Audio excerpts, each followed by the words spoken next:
En aquellos días, como creciera el número de los discípulos, hubo murmuración de los griegos contra los hebreos de que las viudas de aquellos eran desatendidas en la distribución diaria. Entonces, los 12 convocaron a la multitud de los discípulos y dijeron: «No es justo que nosotros dejemos la palabra de Dios para servir las mesas. Buscad pues, hermanos, de entre vosotros a 7 varones de buen testimonio, llenos del Espíritu Santo y de sabiduría, a quienes encarguemos de este trabajo, y nosotros persistiremos en la oración y en el ministerio de la palabra». Agradó la propuesta a toda la multitud y eligieron a Esteban, varón lleno de fe del Espíritu Santo, a Felipe, a Prócoro, a Nicanor, a Timón, a Parmenas y a Nicolás, prosélito de Antioquía, a los cuales presentaron ante los apóstoles, quienes orando les impusieron las manos, y crecía la palabra del Señor, y el número de los discípulos se multiplicaba grandemente en Jerusalén. También muchos de los sacerdotes obedecían a la fe. Hechos capítulo 6, versículos del 1 al 7. Continuamos con los estudios bíblicos y llegamos a 1 de Timoteo capítulo 3, donde llegamos al pasaje de los requisitos de los diáconos. La semana anterior hablamos de los requisitos de los obispos, de los pastores, de los ancianos. Hoy hablamos de el requisito del servidor, porque servidor significa diácono. Los milagros, es decir, las señales, los prodigios tienen un objetivo. Tienen el objetivo de llevar a las personas a creer en el Señor. No son para que el pastor o el predicador tenga fama o gloria, no son para hacer más grande el nombre del pastor, sino para la gloria del Señor. Y los pastores, los predicadores, los evangelistas, tienen que tener algo bien claro. Dios no comparte su gloria con nadie, como dice Isaías capítulo 42, versículo 8. La iglesia crece por el poder y por las maravillas del Señor, no por las del pastor. Muchas veces los pastores pensamos de ellos que tienen muchas ideas para que la iglesia crezca. Seguramente hay personas que quieren atraer a las personas con actividades, con shows, con luces, con mucho sonido. Pero al final eso no es lo que las personas buscan. Tenemos que tener bien claro lo que las personas están buscando y lo que necesitan. Las personas no buscan que las entretengan. Las personas no están buscando que les hagan reír. Necesita que le den palabras de aliento, palabras de vida eterna. Que nos den alimento que sustente nuestra vida. Y hay 2 puertas que tenemos que abrir. Las de la iglesia y las del reino de Dios para las personas por medio del evangelismo. Cuando las iglesias crecen, también aumentan los problemas.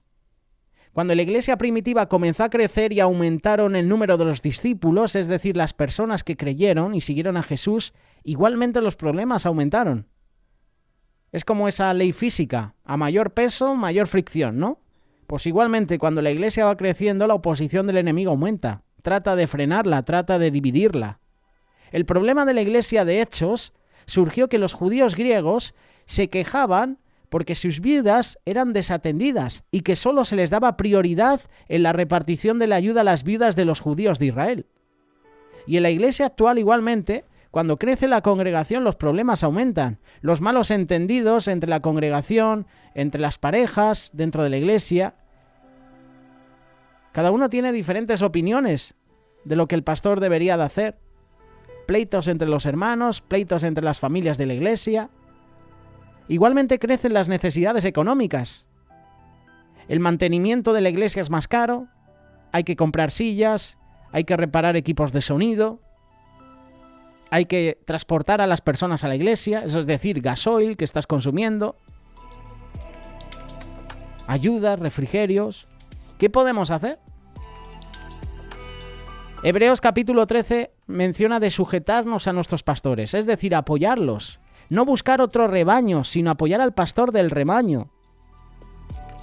Qué bueno que puedas apoyar al pastor, a su familia. Qué bueno que puedas orar por tu pastor para que pueda tener la sabiduría para llevar bien a la iglesia.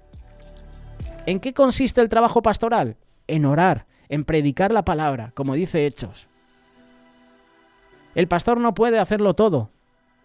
El pastor no puede hacer todo en la iglesia. Necesita un equipo de trabajo que lo apoye, que lo respalde, que lo ayude a desarrollar el trabajo que Dios le ha encomendado. El suegro de Moisés, Jetro, vio que Moisés tenía una carga pesada. Había muchas personas y Jetro le recomienda que forme grupo de jueces para repartir la carga.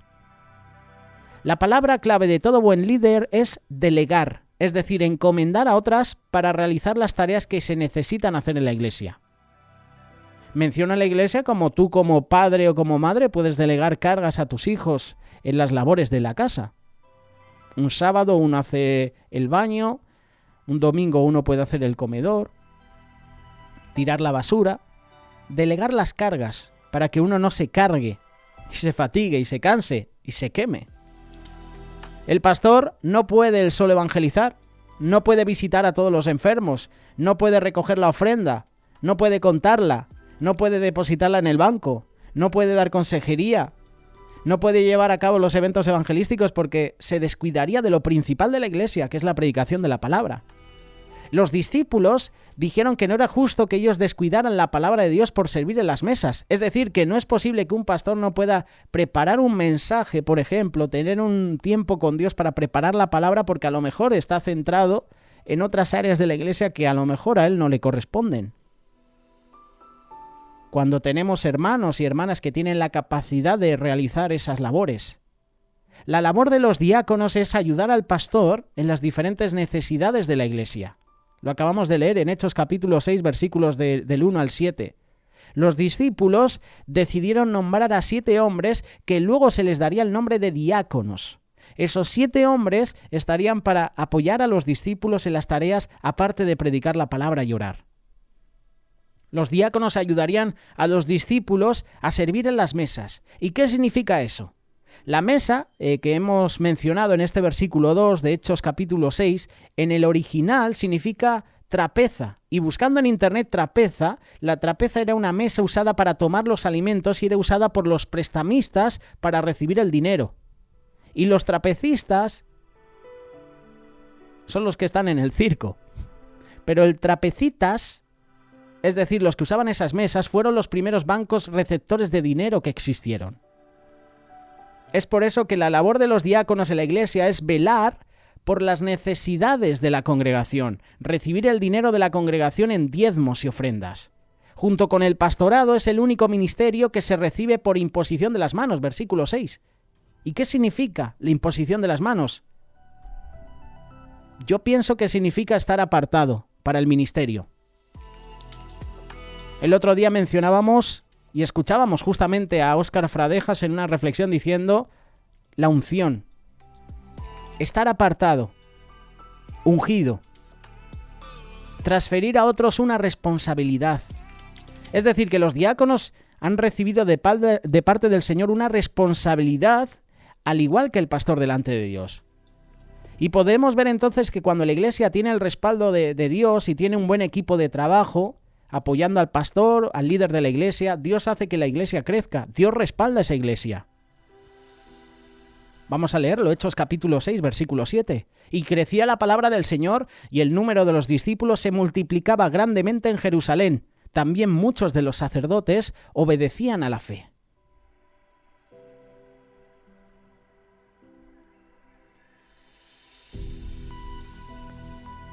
Tú y yo, por alguna razón, queremos que los demás nos sirvan.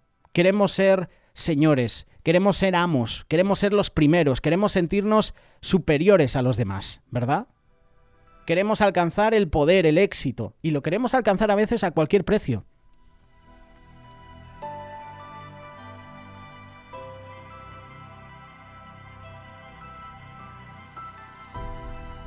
No sé tú, pero a veces los trabajos del basurero, del barrendero, el trabajo del sirviente, del chofer, del mensajero, todo trabajo que tenga que ver con servir a otro, no es muy bien visto.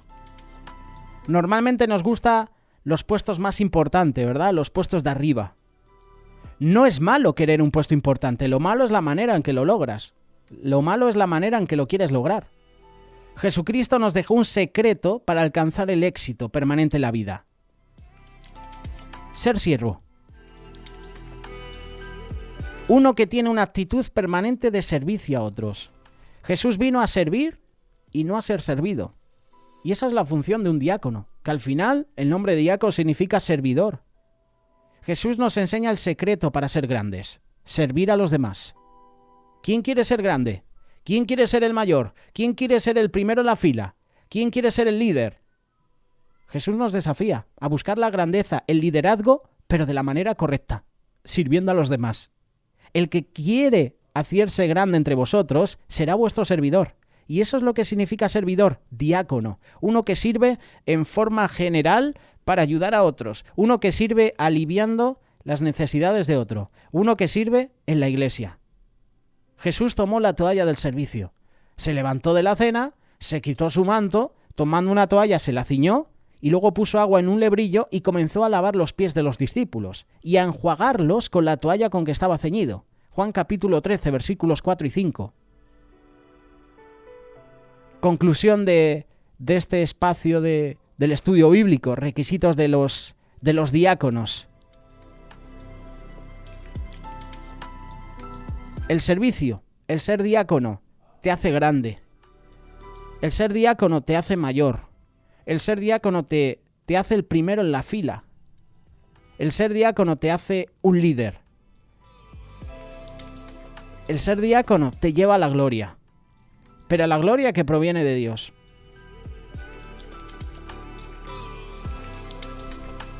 Por eso, si eres diácono en una iglesia, en una congregación, sirva a los demás. Hazlo con amor. Apoya al pastor, apoya a su familia, cúbrele en oración, cubre sus espaldas. Este es el requisito de los diáconos.